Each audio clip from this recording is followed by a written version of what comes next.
In early April, the UN Human Rights Council held the final sessions of its 49th meetings. The topic, the role of states in combating the negative impact of misinformation on the internet and its impact on human rights. For the UN, this was a challenge to bring all members under one umbrella, so to speak. The representative of China, for example, had generally supported the draft and found it to be good, but voiced some criticism. Draft Resolution L31/Rev1 lopsidedly emphasizes the freedom of speech, fails to reflect the various root causes of disinformation, and fails to identify the negative impact of disinformation on the work of the international human rights mechanisms. Today I talk about misinformation and the use of algorithms in this context with the representative of the Holy See at the UN in Geneva, Archbishop Fortunatus Nwachukwu. Under the spell of algorithms, now here on EWTN TV UN blog. Good day.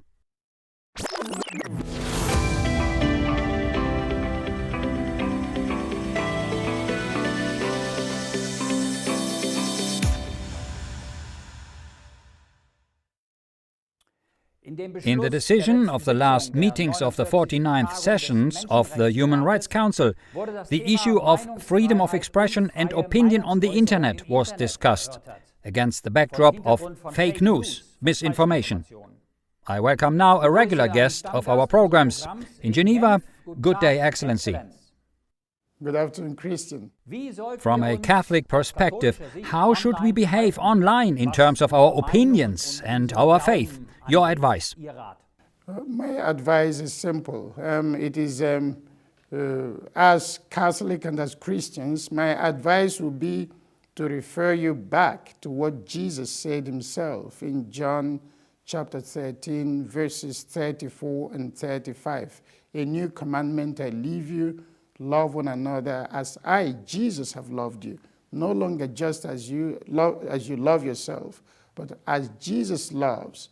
He said in verse 35, by these people are going to know that you are my followers if you love one another as I have loved you.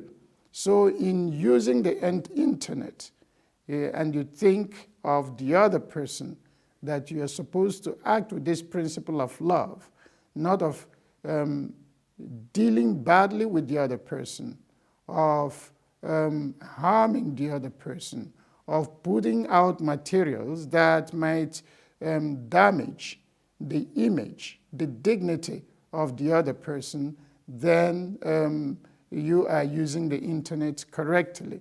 So avoiding unnecessary disinformation and avoiding whatever is not in favor of the other person's enjoyment of his or her own rights. That would be my basic advice for a Catholic. I was in the hall, actually, when that resolution was adopted by consensus, and I was happy. The resolution, which is filed under the name, under the title of L31 Rev 1, Revision 1, was introduced to the Council by a number of states, mainly Ukraine, accompanied by Poland, Latvia, Lithuania, Japan, the United States of America, and the United Kingdom. And then it was eventually accepted, embraced by all the state members of the Council. And I want to remind us that fake news is not something new. Fake news was already there. And we read about it in the Bible, you know, Satan was the first person that we find in the Bible that used fake news in tempting and distracting and drawing into sin Eve and thereby also Adam. I just want to call your attention to the comparison between the texts of Genesis chapter 2, verse 16, and Genesis chapter 3, verse 1. In Genesis chapter 2, verse 16, God said to Adam, you may eat of every tree in the garden. except of the tree of the knowledge of good and evil. But in Genesis chapter 3, verse 1, the devil, Satan, said to Eve, "Is it true that God told you not to eat of any tree in the garden?" Now, this is a manipulation. God said you may eat of every tree, except one. So the information is that God did say you should not eat of a certain tree, but the devil said of any tree. Now, this is manipulation of information. It is fake news. And people till today are using fake news to serve their own interests and to destroy the other person.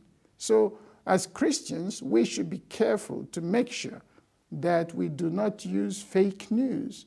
We do not use manipulation of information, half information, disinformation, to search for our own interest to the detriment of other people, especially to the detriment of the dignity of other persons.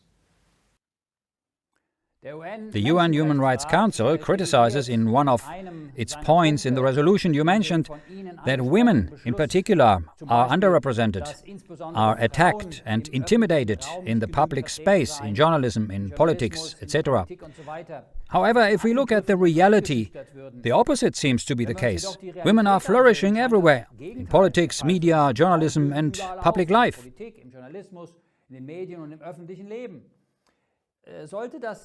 Shouldn't all this be based on true equality, which the UN itself talks about so often, and not to be gender-related? Yeah, you are again correct. I think what matters is not necessarily whether or the gender of a person. I think what matters is actually the competence, the qualification, the ability of a person to do a particular job. Not necessarily whether the person is of a particular gender or the other.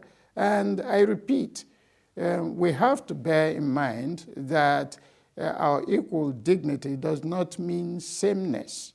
With regard to women, there are areas that women thrive better than men. I tell you, even I like also to go back to the Bible. If you go back to the Bible and check at the creation of man and woman as they are presented in the Bible, in Genesis chapter 2, verse 7, we read that God fashioned man out of clay. But when we come to the creation of woman, in verse 22, we hear that God took the rib out of man and built the woman.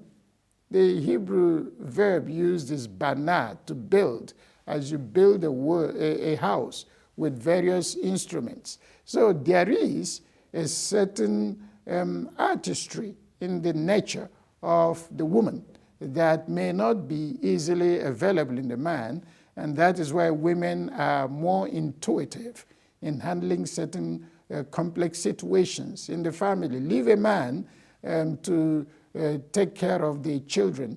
The man is going to run crazy. But a woman, every part of the woman, a woman could be taking care of 5 children at the same time, with the eye, with the leg, with the hands, all of them. So there are areas we have different gifts according to maybe our genders, but we have equal dignity. And with regard to services, with regard to functions, I think attention should be placed on qualifications, on competence, and on various capacities. But I repeat, equal opportunity is the basic line. Exactly. And to that end, Catechism number 2393 tells us that when God created man and woman, He gave both of them equal personal dignity. And that means, of course, equal opportunity as well.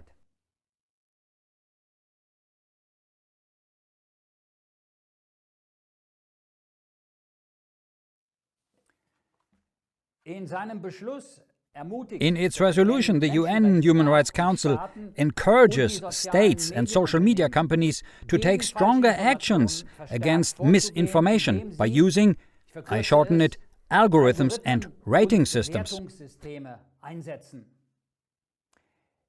I think that there is, let's call it, a classification problem. How does artificial intelligence recognize, for example, that this or that person is a neighbor under the definition of the algorithm? But even if these methods are applied, it is ultimately humans who program these machines.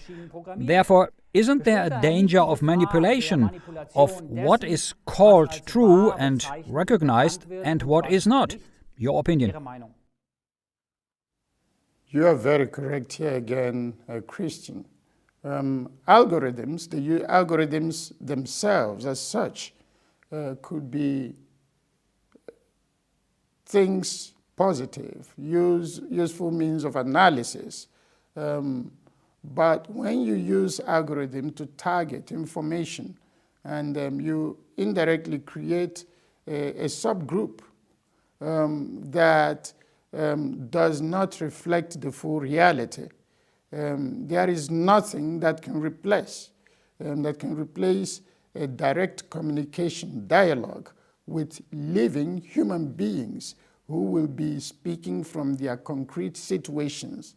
The use of algorithms creates small groups and creates targets that become practically automated, and then people are more or less led away from normal behaviors and get into mechanisms that do not relate to the concrete realities we have.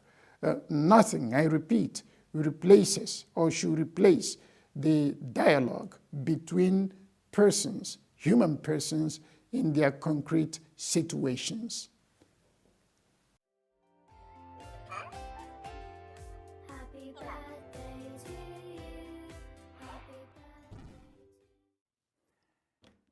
In his encyclical Fratelli Tutti, Pope Francis basically tells us that we should wake up and we are not forced to act as algorithms for the short-term optimization of individual and material wealth.